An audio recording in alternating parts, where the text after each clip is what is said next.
Paz do Senhor, mulheres que oram, bom dia, boa tarde, boa noite, boa madrugada, bom momento de você com Deus, o estudo de sua palavra.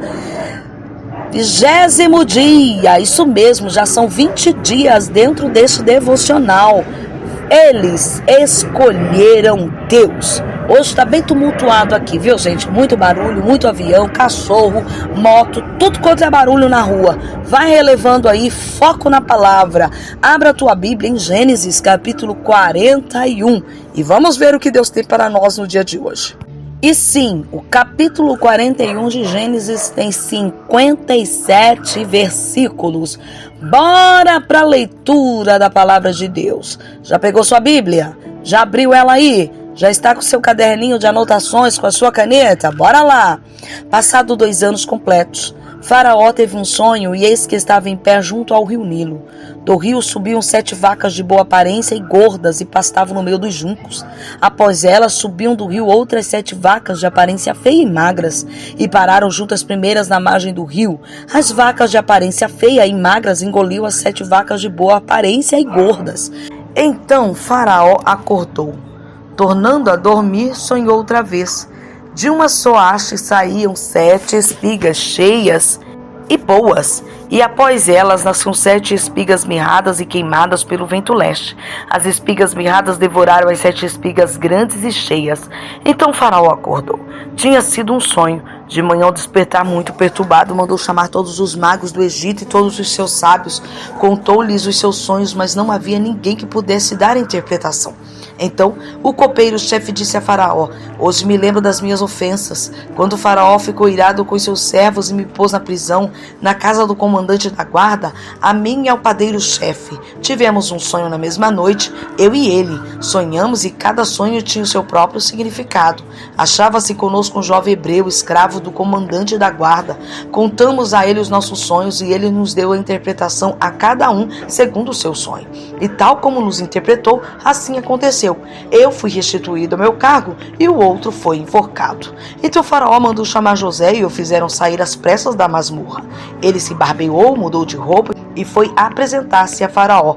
Este lhe disse: tive um sonho e não há quem o interprete. Porém ouvi falar a respeito de você que, quando ouve um sonho, é capaz de interpretá-lo. José respondeu: isso não está em mim, mas Deus dará a resposta favorável a Faraó. Então Faraó disse a José: no meu sonho eu estava em pé na margem do Nilo, e eis que subiam dele 7 vacas gordas e de boa aparência e pastavam no meio dos juncos. Após essas subiam outras vacas fracas, muito feias e magras. Eu nunca tinha visto vacas tão feias em toda a terra do Egito. E as vacas magras e ruins devoravam as primeiras 7 vacas gordas, e depois de as terem engolidos não davam aparência de que as tinham devorado, pois o aspecto delas continuava ruim, como no princípio. Então acordei. Depois vi em meu sonho que 7 espigas saíam da mesma haste, cheias e boas. Depois delas nasceram 7 espigas secas, mirradas e queimadas pelo vento leste. As 7 espigas mirradas devoravam as 7 espigas boas. Contei isso aos magos, mas ninguém foi capaz de me dar a interpretação. Então José respondeu: o sonho de Faraó é apenas um. Deus revelou a Faraó o que ele vai fazer. As 7 vacas boas serão 7 anos, as 7 espigas boas também 7 anos. O sonho é um só. As 7 vacas magras e feias que subiam após as primeiras serão 7 anos, bem como as 7 espigas mirradas e queimadas pelo vento leste serão 7 anos de fome. Esta é a palavra, como acabo de dizer a Faraó. Deus manifestou a Faraó o que ele vai fazer. Eis que vem 7 anos de grande abundância por toda a terra do Egito. Depois virão 7 anos de fome. Toda aquela abundância será esquecida na terra do Egito e a fome consumirá a terra. E não será lembrada a abundância na terra por causa da fome que seguirá, porque será gravíssima. O sonho de Faraó foi repetido porque a coisa é estabelecida por Deus e Deus se apressa a fazê-la. Agora, pois, Faraó devia escolher um homem ajuizado e sábio encarregado de dirigir a terra do Egito. Faraó devia fazer isto: pôr administradores sobre a terra e recolher a 5ª parte dos frutos da terra do Egito nos 7 anos de fartura. Estes administradores deviam ajuntar toda a colheita dos bons anos que virão, recolher cereal por ordem de Faraó para mantimento nas cidades e guardá-lo em armazéns. Assim, o mantimento servirá para abastecer a terra nos 7 anos de fome que haverá no Egito, para que a terra não seja destruída pela fome. O conselho agradou a Faraó e a todos os seus oficiais. Então, Faraó perguntou aos seus oficiais: será que poderíamos achar alguém melhor do que José, um homem em quem está o Espírito de Deus? Depois Faraó disse a José: visto que Deus revelou tudo isso a você, não há ninguém tão ajuizado e sábio como você. Você será o administrador da minha casa e todo o meu povo obedecerá a sua palavra. Somente no trono eu serei maior do que você. E Faraó disse mais a José: eis que eu o constituo autoridade sobre toda a terra do Egito. Então Faraó tirou seu anel sinente da mão e o pôs no dedo de José. Mandou que o vestisse com roupas de linho fino e lhe pôs no pescoço um colar de ouro. E o fez subir na sua segunda carruagem e clamavam diante dele: inclinem-se todos. Desse modo deu-lhe autoridade sobre toda a terra do Egito. Disse ainda Faraó a José: eu sou Faraó, mas sem a sua ordem ninguém poderá fazer nada em toda a terra do Egito. E Faraó chamou José de Zafenate-Paneia e lhe deu por mulher a Zenate, filha de Potífera, sacerdote de On. E José percorreu toda a terra do Egito. José tinha 30 anos de idade quando se apresentou a Faraó, rei do Egito, e andou por toda a terra do Egito. Nos 7 anos de fartura, a terra produziu com abundância, e José juntou todo o mantimento que houve na terra do Egito durante os 7 anos, e o guardou nas cidades. O mantimento do campo ao redor de cada cidade foi guardado na mesma cidade. Assim, José juntou muitíssimo cereal como a areia do mar, até perder a conta, porque além das medidas. Antes de chegar à fome, nasceram 2 filhos a José, os quais lhe deu Azenate, filha de Potífera, sacerdote de On. Ao primogênito José chamou de Manassés, pois disse: Deus me fez esquecer todo o meu trabalho e toda a casa de meu pai. Ao segundo deu o nome de Efraim, pois disse: Deus me fez próspero na terra da minha aflição. Passados 7 anos de abundância que houve na terra do Egito, começaram os 7 anos de fome, como José havia predito. E havia fome em todas as terras, mas em toda a terra do Egito havia pão. Quando toda a terra do Egito começou a sentir a fome, o povo clamou a Faraó por pão. E Faraó dizia a todos os egípcios: vão falar com José e façam o que ele disser. Havendo, pois, fome sobre toda a terra, José abriu todos os celeiros e vendia aos egípcios, porque a fome aumentava na terra do Egito. E todas as terras vinham ao Egito para comprar de José, porque a fome aumentava em todo o mundo. Que menino cheio da sabedoria de Deus, hein? Os eventos registrados no capítulo 41 de Gênesis indicam uma virada na vida de José. Embora ele tenha sofrido muito, Deus permaneceu no controle. A soberania de Deus fica evidente nos sonhos de Faraó, na interpretação que José ofereceu, na honra e autoridade dadas a ele como resultado e nos nomes que ele escolheu para os seus filhos. José tinha 30 anos quando começou a servir o Faraó do Egito. Ele tinha 17 quando seus irmãos o venderam para os medianitas. José passou pelo menos 2, talvez mais, desses 13 anos na prisão.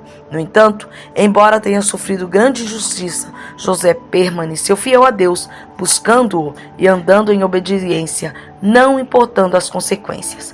Deus mostrou sua soberania sobre as nações ao revelar seus planos de abençoar os egípcios com uma colheita abundante e depois humilhá-los com uma grande fome. Deus controla tudo, da natureza até as mais poderosas nações e governos. E quando esta poderosa nação não conseguiu interpretar os planos de Deus, ele restaurou seu fiel servo a um lugar de honra ao trazer à tona os seus soberanos planos. Ao revelar seus planos para o Egito, Deus também revelou seus planos específicos para José, seu líder escolhido. Deus, não o Faraó, colocou José como encarregado da nação do Egito. A fidelidade de José nas pequenas coisas foi honrada e ele foi colocado como responsável por grandes coisas. Gênesis 37:2, 39:1-6, 21 e 23. Finalmente, depois de muito sofrimento, José pôde ver o plano maravilhoso de Deus revelando-se diante dos seus olhos. Os nomes dos filhos de José mostram sua gratidão e reconhecimento pelo que Deus havia feito na sua vida. O nome Manassés era uma lembrança de que Deus havia permitido que ele se esquecesse dos problemas e da casa de seu pai. O nome Efraim era uma lembrança de que Deus permitiu que José fosse frutífero na terra do seu sofrimento. José reconheceu a provisão e o cuidado de Deus em sua vida. Ele reconheceu a obra e o livramento de Deus, e os nomes de seus filhos foram lembranças permanentes da fidelidade de Deus. José sempre escolheu as coisas de Deus. Ele foi fiel em todas as coisas que Deus havia lhe dado, desde os rebanhos do seu pai à casa de Potifar, desde os prisioneiros até toda a nação do Egito. Sua fidelidade é um modelo para os seguidores de Cristo. Onde quer que estejamos, podemos permanecer fiéis e obedientes a Deus. Embora possa não ser imediatamente, Deus um dia irá recompensar aqueles que se dedicam a Ele. Quero te convidar, querida, a orar ao Senhor, pedindo a Ele para que alinhe o teu caráter, caráter moral, a índole, para continuar sendo correta, mesmo quando não tem ninguém vendo, mesmo quando as coisas vão contra tudo aquilo que você acredita, mesmo quando as pessoas forem más, ruins, malignas, vingativas e passar pela tua mente, vir ao teu coração, se vingue, faça assim, faça desse jeito. Lembre-se, Deus é o teu guia e é Ele o teu recompensador, o teu galardoador. Então, busque a Deus acima de tudo. Tenha Ele como base, como céu, como tudo. E como José, eu e você, andando em retidão diante do Senhor, também colheremos os frutos da nossa vida em retidão, em louvor a Deus. Deus não fica devendo nada a ninguém. Seja fiel a Ele, porque Ele é fiel para comigo, para contigo. Então que possamos viver uma vida com um caráter alinhado pelo céu. Ore sobre isso. Voltaremos na segunda-feira, se assim Deus nos permitir. Bom final de semana e até. Beijo!